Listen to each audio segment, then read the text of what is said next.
সাম্পাত চলছে। অসংখ্য পণ্য ও তেলবাহী জাহাজ নদীতে নোঙর করে আছে। ছোট ছোট শিশুরা নদীর পানিতে গোসল করছে। দেখে ভাবছেন আমি কোথায় আছি? বন্ধুরা, আমি আছি কর্ণফুলী মেরিনাস রোড পার্কে। এ পার্কে নির্মাণ কাজ এখনও শেষ হয়নি। এখানকার নির্মল বাতাস আপনাকে দোলা দিয়ে যাবে। সাথে কর্ণফুলী নদীতে দেখুন অসংখ্য মাছ ধরার ট্রলার বাঁধা আছে। পাশে একটি সুন্দর বেলি ব্রিজ।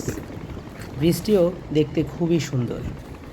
দেখুন মাছ ধরার ট্রলারগুলো কাছ থেকে কতটা সুবিশাল। কিছু ট্রলারের পরবর্তী গন্তব্যের জন্য কিছু মেরামতের কাজ করছে। এখন নদীতে ভাটির সময়। কর্ণফুলী নদীর খালের মুখে পানি নেই বললেই চলে। এই পাশেও মাছ ধরা অনেক কাঠের ট্রলার বাঁধা আছে। আর দেখুন মাছের অবশিষ্ট অংশ, বিশেষ করে চিংড়ি মাছের মাথা শুকানো হচ্ছে পশু বা মাছের খাবার হিসেবে ব্যবহারের জন্য। এই দিকে তাকালে ট্রলারের সামনের অংশটি কতটা সুন্দর শৈল্পিক সৌন্দর্য ফুটিয়ে তুলেছে।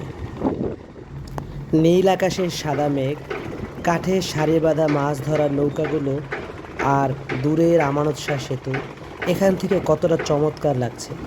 এ যেন শিল্পের তুলিতে আঁকা কর্ণফুলী নদীর কাল্পনিক ছবি।